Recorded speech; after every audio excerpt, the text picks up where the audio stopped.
Olá! A semana no plenário da Câmara teve a aprovação de projetos com benefícios para entregadores de aplicativos, motoristas de táxi, pessoas com deficiência auditiva, pequenos criadores de animais e empresas do setor de turismo. Mas teve também discussões sobre economia, código penal e orçamento. Vamos começar com os benefícios a entregadores de aplicativos, esses profissionais tão importantes desde o início da pandemia. Deputados e deputadas aprovaram um projeto que prevê medidas de proteção e garantias para eles durante a emergência de saúde pública causada pela Covid-19. Eles terão direito, por exemplo, a seguro contra acidentes sem franquia, pago pelas empresas. Esse seguro terá que cobrir acidentes pessoais, invalidez permanente ou temporária e morte. E no caso do entregador ser afastado por conta da Covid, a empresa de aplicativo terá que pagar a ele uma assistência financeira por até 45 dias, igual à média do que ele recebeu nos 3 meses anteriores. O aplicativo também terá que fornecer máscaras e álcool em gel.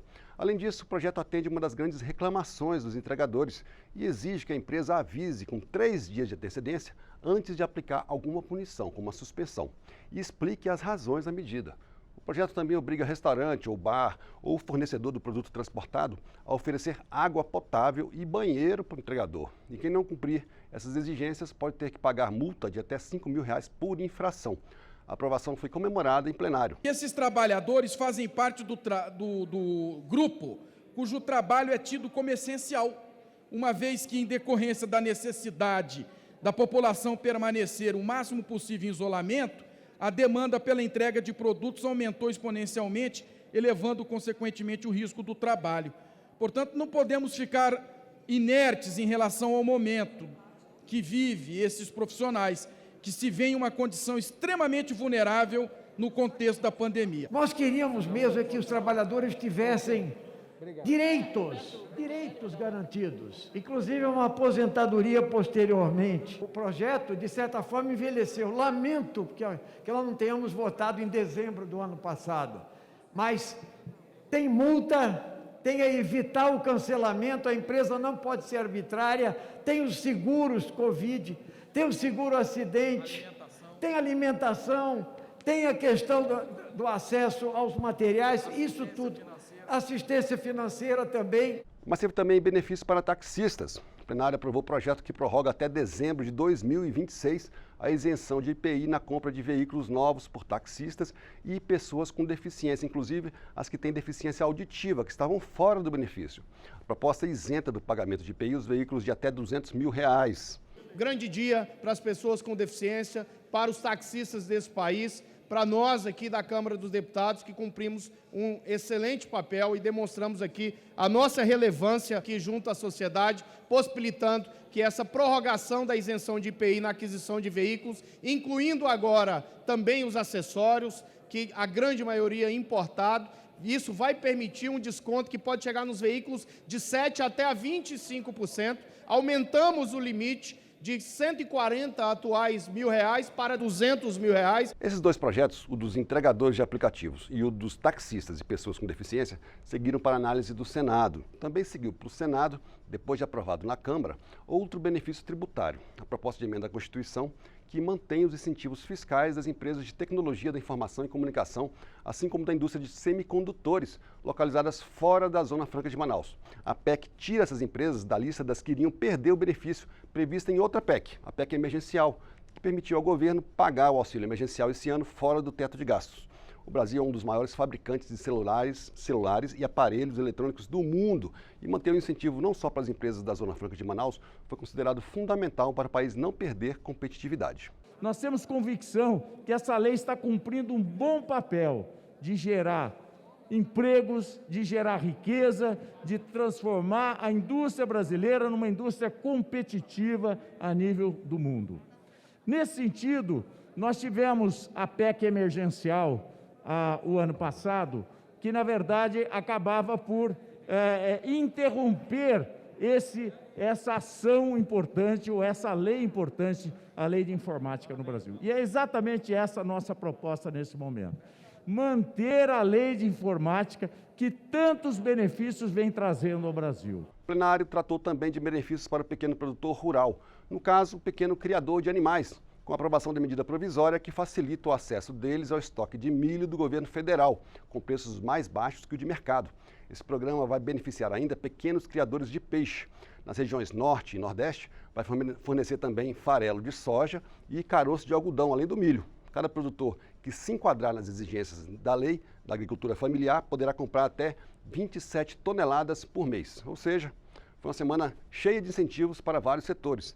Teve também para o turismo, com a aprovação do projeto que amplia as possibilidades de uso dos recursos do Fundo Geral do Turismo, o Fungetur, que passa a ser chamado de Novo Fungetur.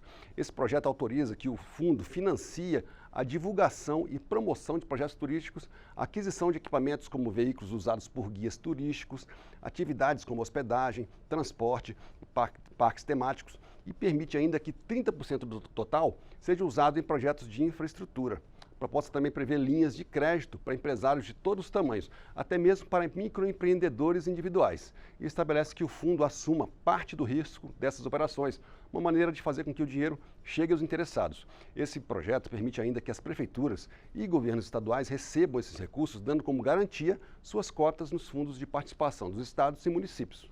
O que ocorre essencialmente nessa estruturação é uma amplitude maior nos destinatários, uma perspectiva de condições muito mais rarefeitas, sem perder as cláusulas que são indispensáveis ao tratamento de um dinheiro público, porque não se pode ter gestões temerárias em termos de Fungetur, hipótese nenhuma, e também, ao fim e ao cabo, você ter o ingrediente novo de poder compartilhar o fundo de participação do Estado ou do município nessa securitização, nessa garantia, né? Então, ampliar, além da estruturação destino, a promoção turística, é algo que se soma e fortalece a bandeira do turismo. E por falar em recursos para estados e municípios, deputados e senadores aprovaram em sessão do Congresso Nacional projeto que estabelece limites para as emendas de relator do orçamento e prevê a divulgação daqui para frente de dados como o nome do parlamentar que sugeriu a destinação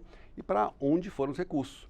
De acordo com a Comissão Mista de Orçamento, essas emendas de relator, chamadas de RP9, beneficiaram 4.800 prefeituras, o equivalente a 87% dos municípios do país. O projeto foi apresentado pela mesa diretora do Congresso Nacional como maneira de atender a decisão do STF, que suspendeu a execução e exigiu transparência em relação a essas emendas, questionadas judicialmente por partidos da oposição. De acordo com esses partidos, as emendas de relator são liberadas e executadas a partir de critérios políticos, sem transparência. O projeto estabelece critérios para aprovação dessas emendas, que terão de ser divulgadas na internet com o nome do parlamentar que a sugeriu, valores e a política pública que vão atender. E elas não poderão ultrapassar o valor somado das emendas individuais e de bancada no orçamento, o equivalente a 16,2 bilhões de reais no orçamento de 2022. Então, a partir de agora, todo o recurso que vier do relator geral RP9, elas terão que constar a transparência absoluta, total, e quem foi o autor que solicitou aquele recurso. É o óbvio. O volume desses recursos, eu entendo que são excessivos. Não há a menor necessidade desse volume de recursos. Mas a semana no plenário teve também a aprovação de projetos que tipificam ou aumentam penas para crimes. Um deles torna crime, com pena de 4 a 8 anos de prisão, adulterar o número do chassi, placa ou qualquer outro identificador de reboques e de veículos, o que engloba, por exemplo, semi-reboques de caminhões, muito utilizados no transporte de cargas. Hoje, a legislação não prevê a punição para quem adulterar os números identificadores desses veículos, que não são considerados automotores, o que tem causado impunidade e dificultado o combate, por exemplo, a crimes como roubos de carga. No dia 1º de outubro de 2019, a gente teve a informação de que a adulteração de placa de semi-reboque não constitui crime. Decisão acertada do STJ, justamente porque havia essa lacuna. A adulteração de placa e chassi de veículos motorizados era um crime, segundo o nosso Código Penal. Mas quando havia ausência do motor, ou seja, dos semi-reboques, não era composto como crime.